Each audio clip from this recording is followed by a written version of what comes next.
Beri nama pedang ini Naga Puspa. Selamatkan dia. Jangan sampai jatuh ke tangan pendekar berwatak jahat.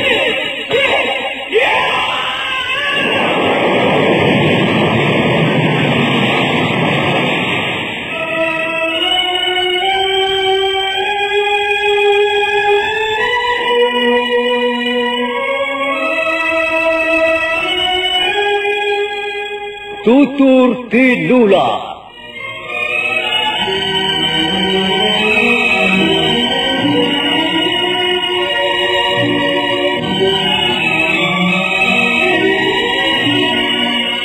Sebuah sandiwara radio serial, produksi Sanggar Cerita dan teater Sanggar Prativi.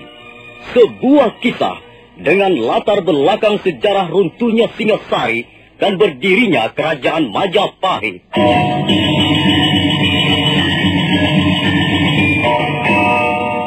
Sandiwara ini didukung oleh pemain-pemain radio yang sudah ternama, Ferry Fadli, Ivone Rose, dan Eli Ermawati.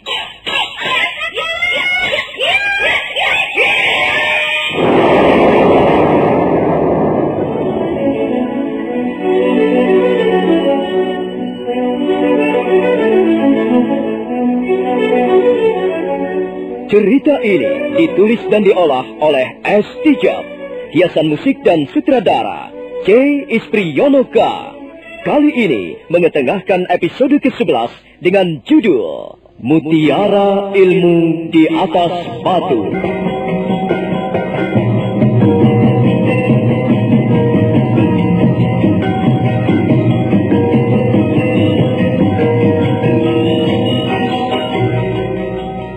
Dalam seri ke-325 ini didukung oleh para pemain Ferry Fadli sebagai Arya Kamandanu, Ivone Rose sebagai Sakawuni, Wenda Lubis sebagai Wirot, dan Asdi Suhastra pembawa cerita. Selamat menikmati.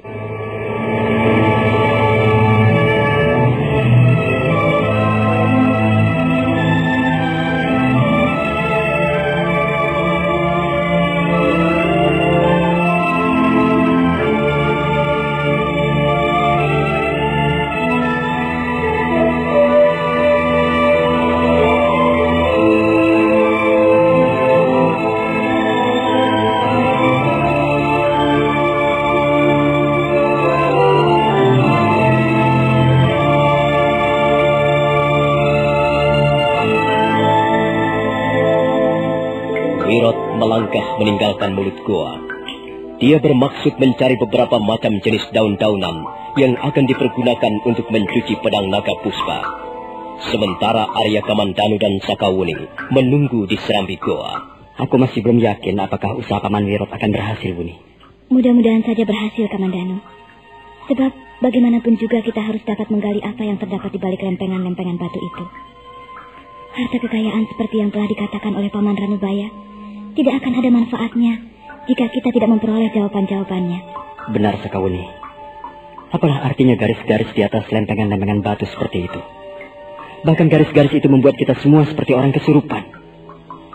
Kalau kita dapat menyingkapkan rahasia di balik makna garis-garis itu, barulah mutiara ilmu di atas batu akan muncul.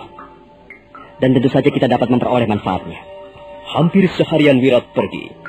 Menjelang sore hari, barulah ia muncul dari balik semak belukar di depan mulut goa.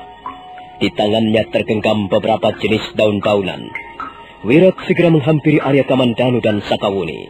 Beres, Suger. Saya telah mendapatkan apa yang kita butuhkan. Daun apa saja itu, Paman Wirot?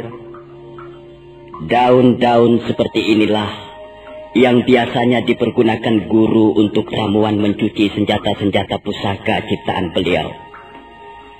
Yang ini namanya daun kucala karma. Daun ini juga biasa disebut daun perbuatan baik. Kemudian yang ini merupakan jenis rumput, namanya kucara. Kucara artinya rumput kahyangan. Kemudian yang ini namanya kumuda atau kumuda puspa. Kumuda puspa artinya bunga teratai putih. 3 macam jenis tumbuh-tumbuhan inilah nantinya akan saya ramu menjadi satu. Kemudian direbus dengan api yang diperoleh dari dahan-dahan kayu cemara dewa. Saya lihat Paman Wirot juga membawa sebuah kantong. Apa isinya kantong kulit itu, Paman Wirot? Ini juga merupakan salah satu bahan untuk meramu cairan yang akan dipergunakan sebagai alat mencuci senjata pusaka. Kantong kulit ini berisi lendir garagati. Garagati adalah sejenis labah-labah hutan yang sudah sangat langka. Lendir garagati ini gunanya untuk menawarkan bisa yang terdapat di dalam tubuh senjata pusaka. Berapa lama Paman Wirot akan meramu bahan-bahan itu? Angger Kamandanu dan Nini Sakauni, silahkan menunggu barang sejenak. Saya harus mengheningkan cipta lebih dulu sebelum meramu bahan-bahan ini.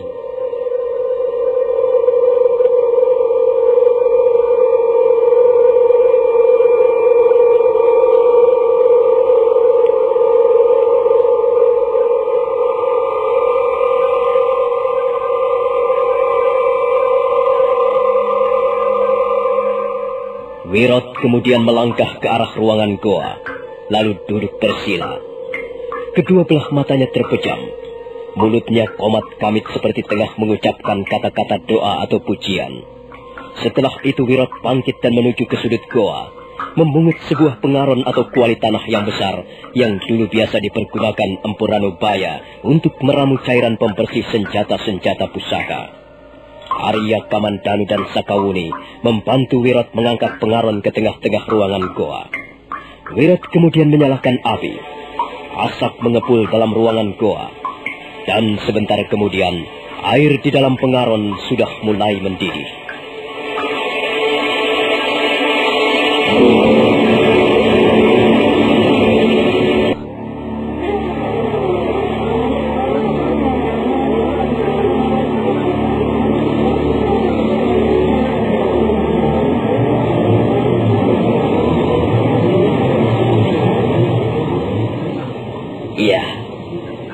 Sudah cukup, Engger. Menurut guru, jika cairan ini sudah berubah warna menjadi warna dadu atau kemerah-merahan, itu sebagai pertanda bahwa cairan ini sudah siap atau sudah cukup matang untuk mencuci senjata-senjata pusaka.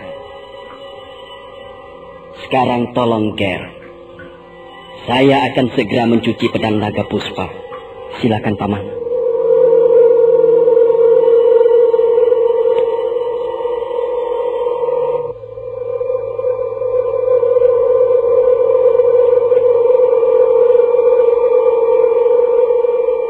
Wirot lalu meraih pedang naga puspa dari tangan Arya Kamandanu.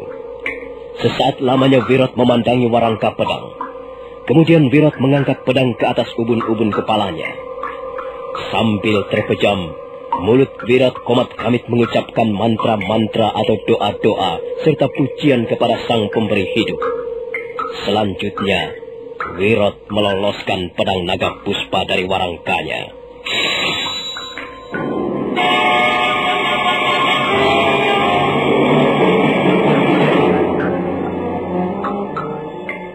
Pamor pedang segera memancarkan cahaya kemerah-merahan. Wajah Wirot pun menjadi kemerah-merahan. Demikian pula wajah Arya Kamandanu serta Sakawuni menjadi kemerah-merahan. Pakaian yang mereka kenakan pun menjadi kemerah-merahan. Hampir seluruh ruangan goa berubah menjadi warna kemerah-merahan. Tangan Wirot bergetar. Tubuhnya pun bergetar seperti sedang mendukung suatu beban yang sangat berat. Wajahnya menegang. Urat-urat lehernya keluar seluruhnya, bagaikan sekumpulan cacing-cacing tanah berwarna kebiru-biruan. Maaf, Ger. Maaf, Nini Sakawuni. Silahkan mundur ke sebelah dinding goa. Janganlah Angger dan Nini Sakawuni terlalu dekat. Saya akan segera mencuci senjata pusaka ciptaan guru ini. Baik, Paman. Arya Kamandanu dan Sakawuni segera mundur, duduk mepet pada dinding goa. Selanjutnya mereka melihat tangan Wirot bergerak perlahan-lahan, mencelupkan pedang naga puspa ke dalam cairan di dalam pengaron.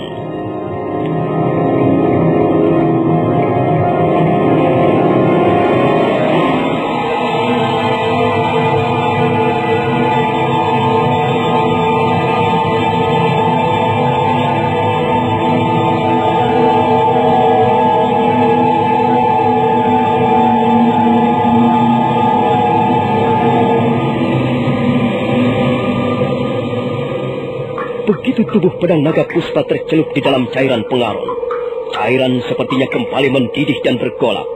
Asap kemerah-merahan mengepul memenuhi seluruh ruangan, dan asap itu menyebarkan bau logam yang sangat keras dan tajam.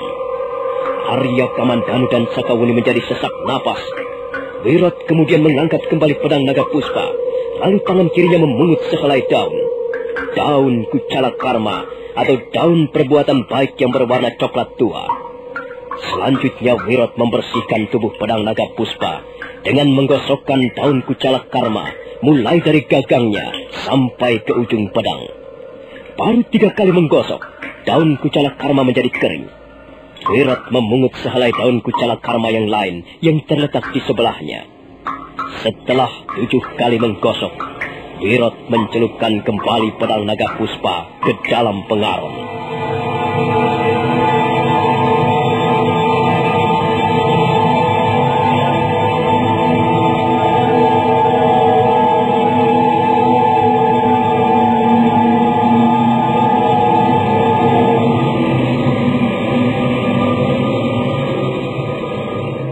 Tiba-tiba, napas Wirat menjadi terengah-engah. Badannya seolah-olah bermandikan keringat darah. Arya Kamandanu terkejut, demikian pula Sakawuni. Ketika menyeka peluh di wajahnya, sebuah cairan kental berwarna kemerah-merahan keluar dari hidung Wirat. Oh, Paman Wirat. Ada Angger. Saya melihat ada cairan berwarna merah keluar dari hidung Paman. Apakah Paman tidak merasakan apa-apa? Lihat, Kamandanu, cairan itu keluar lagi. Dan sekarang lebih banyak. Memang benar. Darah kental mulai meleleh dari hidung Wirat dan mengalir ke arah lehernya. Tapi nampaknya Wirat tidak menggubris. Dia bahkan tersenyum. Dengar, Ngger Kamandanu. Dan kau juga, Nini Sakawuni. Pedang ciptaan guru adalah senjata yang sangat ampuh. Pedang ciptaan guru selalu berisi tenaga gaib yang sukar dikendalikan oleh nafsu-nafsu kasar milik manusia. Itulah sebabnya pekerjaan memandikan atau membersihkan senjata pusaka buatan seorang empu yang berkemampuan tinggi bukanlah pekerjaan yang gampang. Bahkan ada kalanya pekerjaan itu harus disertai dengan toh pati atau taruhan nyawa. Mengapa harus sampai begitu, Paman Wirat? Angger barangkali tidak percaya.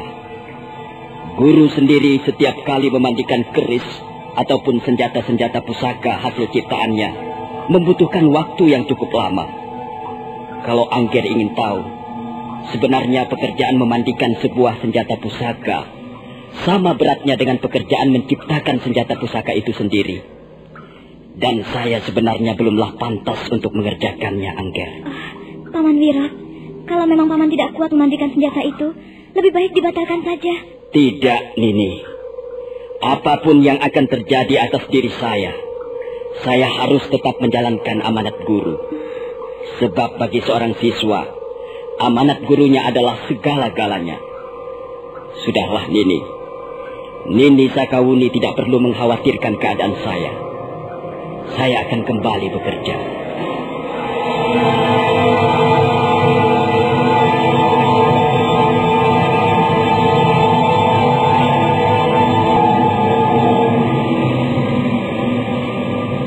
Kembali Wirat mengangkat pedang naga Puspa, menariknya dari permukaan cairan di dalam pengaron.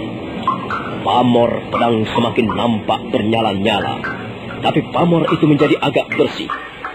Kemudian Wirat meneruskan pekerjaannya, menggosok-gosok tubuh pedang dengan selembar daun Kucala Karma. Tangan-tangannya kembali bergetar, dan urat-urat di wajahnya menegang. Mendadak dari telinganya meluncur cairan darah kental berwarna kehitam-hitaman. Dan Arya Kamandanu serta Sakawuni menjadi cemas. Lihat, Muni. Lihat. Sekarang darah itu keluar dari telinga Paman Wirat. Saya kira Paman Wirat terlalu memaksakan diri, Kamandanu. Dan hal itu bisa berakibat buruk. Kita harus mencegahnya, Muni. Kasihan Paman Wirat. Paman Wirat. Paman Wirat. Sudahlah, Paman. Hentikanlah. Lebih baik kita batalkan saja. Kami tak ingin melihat Paman Wirat memperoleh bencana. Diam, kau Kamandanu. Diam. Jangan ganggu aku. Diam. Dan duduk di situ.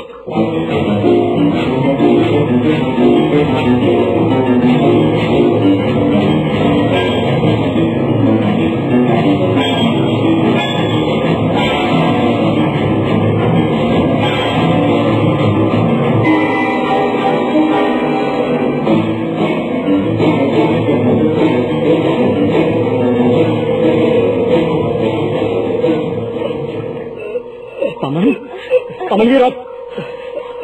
Paman tidak apa-apa. Maafkan saya, Engger. Saya terpaksa berbuat kasar.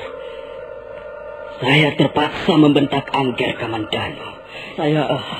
Kami sangat mengkhawatirkan keadaan Paman Wirot.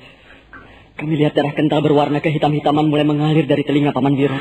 Apakah Paman Wirot tidak merasakan sakit?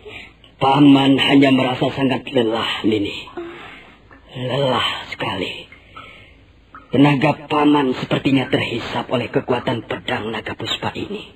Kalau begitu, sebaiknya Paman Wirot istirahat dulu. Bukankah nanti bisa dilanjutkan lagi? Tidak bisa, Engger. Membersihkan atau memandikan senjata pusaka tidak boleh ditunda-tunda. Harus sekali jadi. Tadi Paman sudah 2 kali membesut atau menggosok-gosok tubuh pedang ini dengan lembaran daun kucala karma. Paman tinggal mengerjakannya sekali lagi, Angger. Apakah memang harus dengan cara seperti itu, Paman Wirot? Iya, Nini. Memang begitulah cara kita memandikan senjata pusaka. Harus digosok perlahan-lahan dari bawah ke atas. Dan gosokan-gosokan itu harus dilakukan dalam 3 kali tahap. Tahap pertama, kita menggosok sebanyak 7 kali. Kemudian tahap kedua, juga sebanyak 7 kali. Selanjutnya tahap yang ketiga nanti. Tubuh pedang ini akan saya gosok sebanyak 40 kali. Dengan cara seperti itu, saya kira makhluk gaib ini akan segera bersih jiwa raganya. Nah, Engger, dan kau, Nini Sakauni, sudahlah. Jangan hiraukan apa yang terjadi atas diri saya. Angger berdua duduk saja. Diam dan melihat. Sekarang Paman akan mulai tahap yang terakhir. Mudah-mudahan saja setelah itu, pedang naga puspa ini akan memberikan petunjuk untuk menyingkapkan rahasia di balik lempengan-lempengan batu.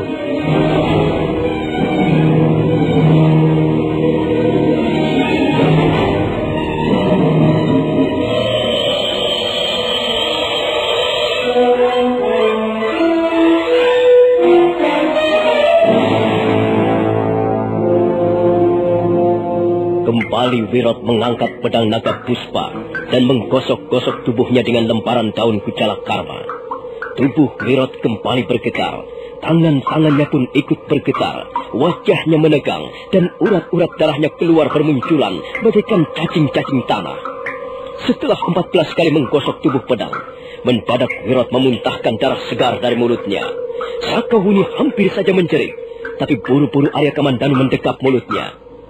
Mereka terus mengawasi Wirot yang masih menggosok-gosok tubuh pedang naga puspa.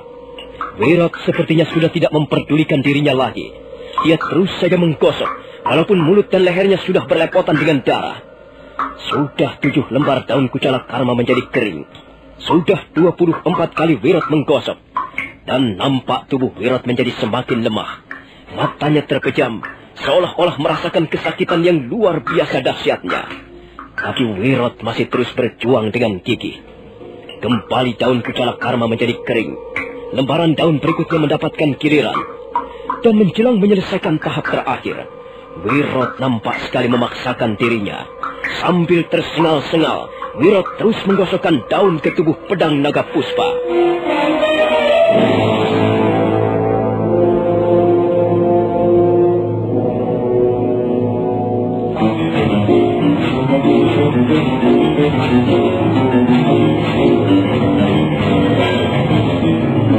Mandano, kita harus menghentikannya. Bagaimana caranya, Sakawuni? Kita paksa saja Paman Wirot agar menghentikan pekerjaannya itu. Lihat keadaannya sudah tidak memungkinkan lagi, Kamandanu. Darah sudah banyak keluar dari mulut, lubang hidung, dan telinganya. Ayo cepat, Kamandanu. Kita rebut saja pedang itu.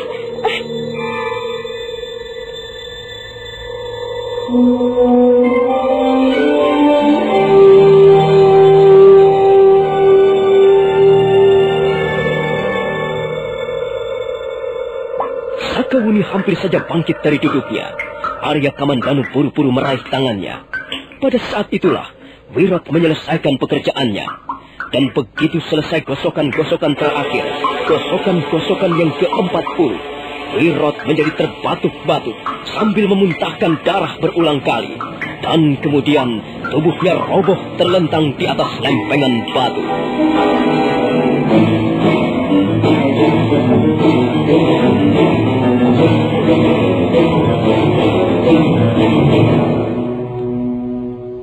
Arya, Kamandanu, dan Sakawuni sangat terkejut melihat keadaan Wirot. Buru-buru mereka menghampiri Wirot dan mengangkatnya serta menyandarkannya pada dinding goa. Untuk sesaat lamanya, mereka tidak tahu apa yang harus mereka kerjakan. Nah, bagaimanakah kisah selanjutnya? Apa yang akan dialami oleh Wirot, murid setia Empu Ranubaya itu? Dan bagaimana kisah selanjutnya?